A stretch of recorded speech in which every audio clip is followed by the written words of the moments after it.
នេះក៏ខ្ញុំស្ដាប់ហើយខ្ញុំអាសាច់ខ្លាំងហើយក៏អាណិតបងស្រីម្ចាស់សាច់រឿងខ្លាំងក្នុងនាមជាស្រីដូចគ្នាបងខ្លះក៏តែឆ្ងាយចេះហេតុអីខ្ញុំចូលចិត្តធ្វើវីដេអូនិយាយចឹងណាគោលបំណងនៃខ្ញុំធ្វើវីដេអូនិយាយពីបញ្ហាផ្សេងៗដែលបងស្រីៗទៅគាត់បានជួបក្នុងជីវិតគូរបស់ពួកគាត់គឺខ្ញុំចង់ឲ្យអ្នកដែលគាត់អត់មានជីវិតគូនោះឲ្យគាត់ដឹងថាអូនៅពេលដែលប្រើជីវិតគូទៅមានបញ្ហាអញ្ចឹងអានេះដឹងកលៈមុន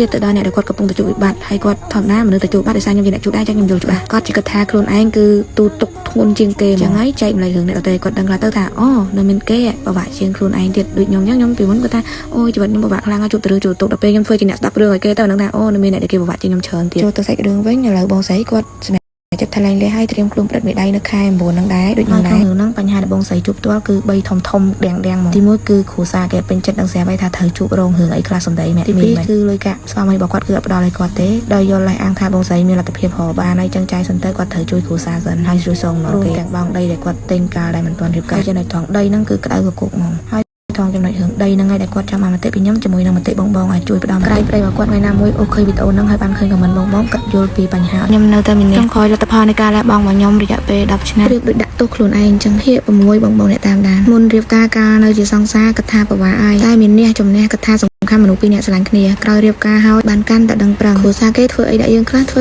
ទៅព្រោះគាត់តែជាអ្នកតីមិនសំខាន់ឲ្យតែប្តីប្រពន្ធយើងស្រឡាញ់គ្នាតែចុងក្រោយបរិយាយើងហៅថាប្តីហើយគាត់តែផ្ញើជីវិតជាមួយគេមកជីវិតស្រឡាញ់លះបង់គ្រប់យ៉ាងដែលជាធ្វើឲ្យយើងក្លាយជាមនុស្សអ្នកដែលរស់នៅដូចគ្មានវិញ្ញាណរស់កាយចិត្តស្លាប់ទម្ងន់កូនត្រូវរស់នៅឆ្ងាយប្តីជាបញ្ហាផ្លូវចិត្តមួយបន្ថែមពីនោះឲ្យប្តីទៅរលុយប៉ុន្តែប្តីអត់មានផ្ដល់លុយឲ្យលើសពីនឹងទៅទៀតទុកចោលមិនខ្វល់សួរនោះសំបីតែថ្ងៃដែលបាត់បង់កូនក៏ជាថ្ងៃដែលប្តីទៅជប់រៀងផឹក្សាស្វាយអើងកងមានបងមានអូនហើយបណ្ដោយឲ្យស្រីប្រើសម្ដីប្រមាថមើលងាយមកប្រពន្ធងាកមកមើលបញ្ហារឿងដីធ្លីដីដែលគាត់ទិញការនៅកំឡោះដាក់ឈ្មោះគាត់ដីហ្នឹងទិញបងរំលោះទេហើយបងទៅបានប្រហែលឆ្នាំហើយអត់ទាន់ដាច់ពេលគាត់នៅកំឡោះប៉ុន្តែនៅពេលដែលគាត់មកការជាមួយខ្ញុំរលុយបងជាមួយគ្នារយៈពេលប្រហែលឆ្នាំហើយខ្ញុំក៏ស្នើគាត់ថាបងដីហ្នឹងគួរតែដាក់ឈ្មោះយើងទាំងពីរនាក់ទី1ដោយសារតែយើងជាប្តីប្រពន្ធទី2ដោយសារតែអូនក៏ចូលរួមចំណែកបងជាមួយបងដែរតែគេតាមគ្រួសាររបស់គេថាធ្វើចឹងមិនត្រូវដីហ្នឹងគឺជាទ្រព្យដែលគេរកបានកាលនៅកំឡោះហេតុអីត្រូវដាក់ឈ្មោះប្រពន្ធខ្ញុំចង់សួរទៅបងថាតើគាត់ធ្វើអញ្ចឹងដាក់ខ្ញុំត្រូវអត់សមអត់បើជាប្តីប្រពន្ធនឹងគ្នាសោះនឹងហើយជួយរកលុយបងទៀត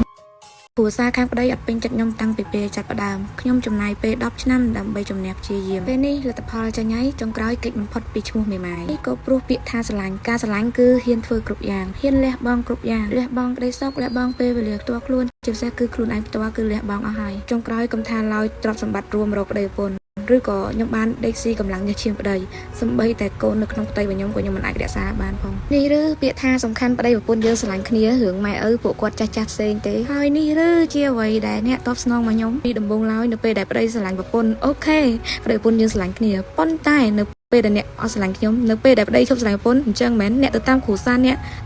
តាមគ្រួសារអ្នកខ្ញុំមិនល្អអញ្ចឹងខ្ញុំមិនល្អអញ្ចឹងអូខេបងអរគុណប្តីសម្លាញ់អរគុណមួយឯងខ្លាំងខំថាបងបានឃើញវីដេអូនេះហើយបងបានលើថានៅថ្ងៃដែលបងបណ្ដោយឲ្យស្រីដែលជាអ្នកដតីមកនិយាយថាអូនឃុំប្តីអូនខាំងប្តីយកលបិទគិតដេកពួនពេលនោះបងអូនកំពុងតែគេងនៅលើក្រែពេទ្យឈឺពោះខ្លាំងណាស់គឺអូនបានបាត់បង់កូនរបស់យើងអូនមានតែពាក្យជូនពរបងជាមួយនឹងអនាគតអ្នកថ្មីបងរកស៊ីអីក៏មិនឡើងធ្វើអីក៏មិនកើតជួបតែទុកជួបតែគ្រោះជួបតែជំងឺអន្តរាយធ្វើស្រែស្រូវស្កកឈឺក្អកធ្លាក់សួតកើតឈួតតពូជមកខ្មែរខែក្រោយមេដៃអូនធៀមជូនបងជាចុងក្រោយផ្ដាំអរគុណទៅដល់បងអ្នកស្ដាប់និងបងក៏មិនលើកទឹកចិត្តចប់